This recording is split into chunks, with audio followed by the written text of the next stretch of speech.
Okay, so here we are in BOOKMACHINE. This is my little book and zine store in the art colony.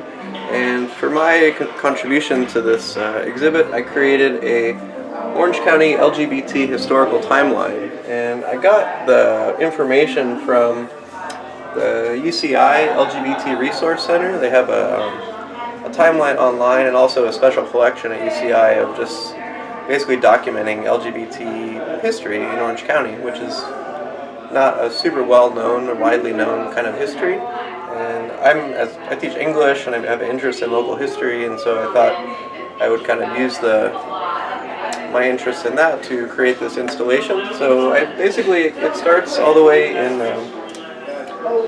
1920 with Laguna Beach, the film industry. A lot of gay people arriving in Laguna Beach, and then it kind of just moves forward. And again, I got all of this from the UCI's wonderful special collection. 1953, President Eisenhower makes a cameo by issuing Order 10450, which mandated sexual perversion as grounds for dismissal from federal employment. And so basically, some female members of the Army swim team who were training for the 1954 Olympics were all dishonorably discharged and did not compete in the Olympics because they were lesbian in the 50s. Kind of continuing forward, the thing about the timeline is that it has, kind of major historic political things, and then it has like very kind of ordinary things like 1962, the Happy Hour, a lesbian bar, opens on Harbor Boulevard in Garden Grove, the oldest continuously operating lesbian bar in the county. And so things like that. Let's see, moving forward, 1971, Christ Chapel, MCC, becomes the first gay and lesbian organization in Orange County. And they were a church, and basically it started just meeting in some guy's house, and then they kind of grew into a larger organization. So some of the documents here, if you can zoom in on this one. So some of these documents, like this one here, I got from the Center OC, which is the Orange County Gay and Lesbian Center. And so they also had a timeline and a lot of just really neat historical documents, like this newsletter from 1971. This is a gay and lesbian newsletter, Focus Orange County, Gay and Proud. Just various articles dealing with civil rights issues and just, more mundane community type issues, events and things like that. Another kind of cool, maybe zoom in on this one. I also got this from the center, the first annual Orange County Headdress Ball, which is sponsored by the Gay Community Center of Orange County, and this was in 1975. So just flyers from that, kind of ephemera documenting these historical events. There's a lot of information, so I'm going to kind of zoom through. I like this one, again, kind of more ordinary events. 1975, the Fun Lovers Bowling League, a gay and lesbian weekly league, opens at Maple Lanes in Garden Grove. 1975. Okay, and then we get, so there's kind of like fun things like that, but then we get to 1978, which was the infamous year of Proposition 6, or the Briggs Initiative, which basically was proposed by State Senator John Briggs from Fullerton. And basically what it would have done, among other things, is allow public schools to fire teachers for being gay. And obviously, looking back now, we're like, how the hell would they even consider something like that? But at the time, it had a lot of support, and it had a lot of support in conservative Orange County. Hence, it was sponsored by a guy from Fullerton, which is where we are right now with this art exhibit that's celebrating marriage equality and rights for gays and lesbians. So that happened, and Fullerton has a cameo in the film Milk, where Harvey Milk debates Senator John Briggs. And then also from the center, if you can zoom in on this, this is like a political kind of a mailer that they sent out, basically campaigning against Proposition 6, and so it talks about, obviously why it's discriminatory and why you shouldn't vote for it. And thankfully it didn't pass. But, part of the show, I think, is a little bit of penance for Fullerton's sort of anti-gay and lesbian history. So that was gnarly. We're past that, hopefully.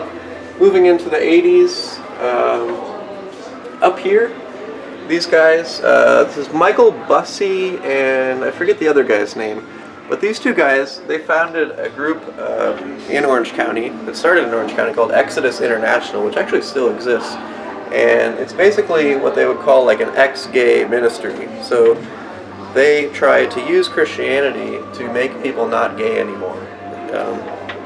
Is the purpose of Exodus like coming out of being gay. But the wonderful bit of irony with it is that these two guys who founded Exodus International ended up falling in love with each other and getting married, and they were gay, and leaving the organization and then apologizing later for all the harm that their organization caused and has caused. And now they're still alive, happily committed gay couple. So I don't know, change is possible. Then moving into the 80s, we have, of course, the AIDS epidemic and all the tragedy that came with that, and all the activism that also came with that. We have, let's see, ACT UP Orange County. So ACT UP was a national organization, but there were chapters, and it was basically a political activist group that was trying to advocate for the government to put funding into AIDS research, and also pharmaceutical companies to support the medications that people with HIV and AIDS needed. And way more people died than needed to die, and there's documentaries about this. One called How to Survive a Plague, that's just heartbreaking. But interestingly, people at the opening who came, one of them being Dave Barton, actually, the art critic, he came and he was looking at the timeline and he was like, oh yeah, like I started that. So, pretty cool. And I met some people who came to the event that were looking at the timeline and they're like, oh yeah, like 5 people arrested for, I forget where that was. Anyway, somebody was like, yeah, like 5 people were arrested for protesting as part of a sort of AIDS advocacy type thing. And like one guy was like, oh yeah, I was one of those 5 people who was arrested. And so, I don't know, there's all of this just wonderful, amazing history that is so important.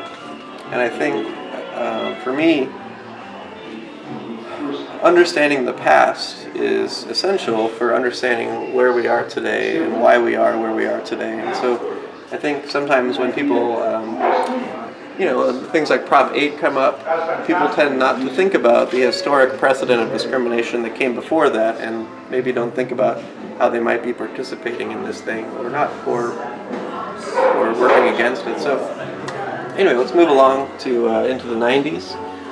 So some news articles that I found. This is again from the Center. This is an article from the Orange County version of the LA Times, just about this this businessman and also this guy who published a gay and lesbian newsletter called Blade, and I just like the title of it, When Gay is Gold. And here's some newsletters from the Center Connection about the AIDS Walk, and Blade, the newsletter. And there's just all of this history, all of this just amazingly important history. And I put at the end here, maybe a little bit self-righteously, but here's our art exhibit, 2013, Love, Sex, Unity, Respect. I don't know what this money is here for, because we're ballers. So this is the 2013 Love, Sex, Unity, Respect art show at the Magoski Arts Colony. And that's my timeline.